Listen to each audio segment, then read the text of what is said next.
It's a miracle. Hi. So I caught the press screening, obviously. I didn't get to make it to the premiere, but I'm heard it went pretty well. It's an understatement. Can you each kind of just elaborate on what it was like to premiere the film and kind of how the reception kind of, if it overtook you at all? Well, you've been here. I was times. just saying to Cate before that, it's so funny with a director of films, and it's true for actors as well, is that we know the film, or Rooney hadn't seen it till yesterday, but Yeah.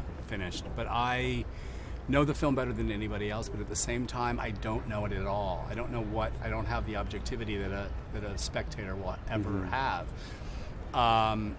And so this moment of revealing this thing that you're so intimate with is so important, essential, frightening, informative, and you just don't really know what that is going to be like, and the stakes get raised to a ridiculous degree when it's at Cannes where that is launched. Yeah. But it was an amazing night. I'm still giddy from it. I'm still processing it. But it was like something out of a fairy tale. It was just to walk down up the stairs and down the stairs with these two, with that music and their gowns, and it was something else. Yeah. What about the two of you? Yeah, I was quite nervous, actually. I was really nervous. But it was nice to be, usually on a red carpet you're like thrown in the middle and everyone's screaming at you, but it was nice to be able to like have someone to hold on to. And they were screaming at you still, but they're wearing tuxedos. They were, but at Exactly. least I got to, I felt like I had partners. So it was, Okay. Oh, it was a big relief. I was really nervous. I mean, I've been here a few times, but never in competition, and I think it adds that extra kind of layer of anxiety, because it's, when you make a film, you're often quite dislocated from it's like at once it's cinematic and theatrical, except there's nothing you can do about it, but it was I mean, I knew Todd had made a beautiful film and Rooney was amazing in it, but still you can never expect, you never know whether it's going to deeply connect with people who haven't been part of the process. Yeah. And for that to happen was a big relief. You talked about objectivity earlier. What did you learn about watching it with an audience for the first time, about your own film? They were quiet. They were very, very quiet, very respectful. I was like, we're not laughing at all. Not that it's a funny film, but there are little places where some of the tension might break for some viewers. It's still an unnatural and overdetermined moment at Cannes. It's like launching something from the top of a wedding cake. So there's nothing real about it particularly, but we're hearing reactions from people from the press screening on and that have been really exciting. The film is I'm proud of the film. I think it's but it's a quiet film. It's not a film that takes you by the throat and shakes your head, and so you don't know that that's necessarily what everybody is interested in seeing. Yeah. But I think the responses were so heartwarming. The reverberations of the film, the ripple effect, sort of it stays with you afterwards, and that was really lovely to see. Yeah, that's true. Who knows? What the silences, that's what really stayed with me and affected me emotionally, especially as it came to, a close. Can you talk about your choice of imbuing the film with so many silences? I mean, to me, I don't really recall any line of dialogue except "I love you." I don't want to give anything away, but Thank you. recall that obviously. But the moments, just the brush of the hand on the shoulder, the gaze that they have at the beginning and at the end of the film. Can you talk about your choice of including those silences, and to the actors, if those are easier to play, those beats, than spoken words? It was a very anxious, anxiety-ridden time. I learned in my research, the end of the 40s into the 50s. A lot of paranoia. The Cold War had really made its impact on the sense of hope and possibility that followed the war had sort of all of a sudden frozen up. And these women live in very prescribed and different worlds that they're experiencing the limits of, respectively. So I think a lot of what isn't able to be said was important, and that's a beautiful part of the novel, because Therese can't even find the syntax for describing her feelings for this woman. There is no example in the world that she can point to put it into language. Yeah. And there's something radical and frightening and wonderful about that.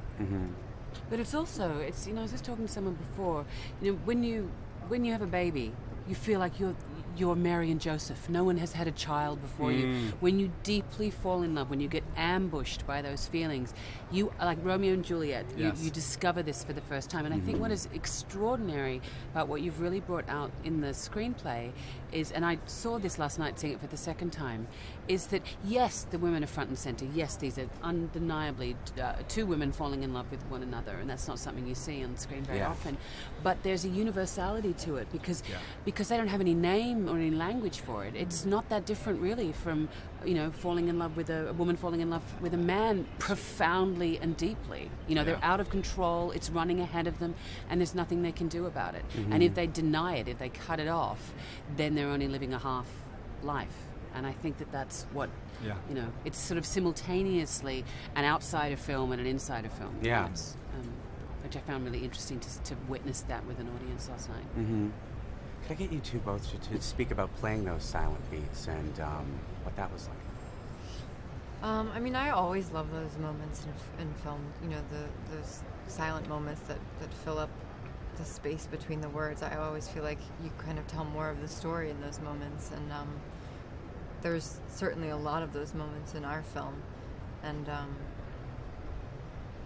I love playing those moments, and I loved watching them in the film. Now, this is a film that obviously lives or dies on the chemistry of its two leads. I know that you were attached to the project before Todd came on, but how did you go about choosing these two as partners? Did you have them screen test together?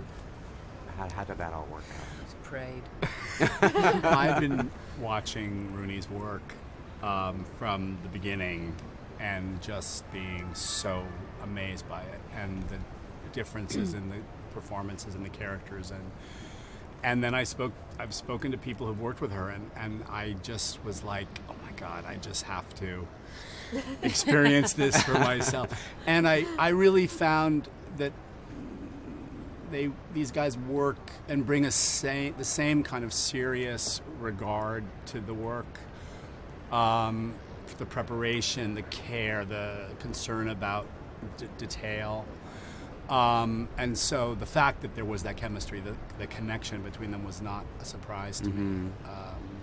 And a real kindness to the collaboration and the people on set. Yeah. I feel like chemistry isn't something you can really predict. It's kind of like just a freak thing that happens. It's like catching lightning in a bottle. It either happens or it doesn't. Like, you can't create it. It's either just there or it's not. I feel. Yeah. So I was there for the two of you from the first It was day you really met. there. I felt it. You felt it Still deep there to this moment. in the core. That's why Todd's sitting between So us. here's a barrier. That's why she's all Please, covered stop, up. please. Sit between us. I can't go. I do love this. Either you wear white and you wear black, or you wear white. Talk about chemistry. Did you two did plan not this? plan it. Really? We did not No. plan it. Okay. It's- Well, it it's- works. It's, see that film, Single White Female? Yes, of course. I love what Carol says about Therese in the film. About what is the line about being an alien? Being flying in an from angel space. flung out of space. flung out of What a strange girl you are. Mm-hmm. Flung out of space. I love that so much, and when I walked out of the film, everybody that commented on your performance spoke about that and how you really embodied Wasn't it? that. Yeah, in a strange You've done way. that life. before. Did you use that line as kind of a springboard to delve into who Therese was? No, actually, I remember that line always kind of like, I always was kind of scared of that line, thinking, well, am I that, like, I didn't feel flung out of space, but in watching it, Which is exactly Therese's reaction. exactly. Yeah. But in watching it, I could see that, but in playing it, I did not feel like flung out of space. It felt quite ordinary. Okay. But there's a real sense, and I think the film really describes this, of the women's isolation. And I think that's kind of that spaceman in orbit. It's that lack of, she connects with with people, and then they miss one another, and so then when she connects with Carol, hopefully you have that feeling like, oh, thank God. Yeah, but it's Not also exactly as you described, the universal unknown of falling in love, where your entire sense of self is rooted in the biggest question of all, which is, do they feel the same way that I feel? And so there's no bigger definition of being flung out of space than at the mercy of the unknown in that person who you just want to know, and that's what lurks for both of these characters.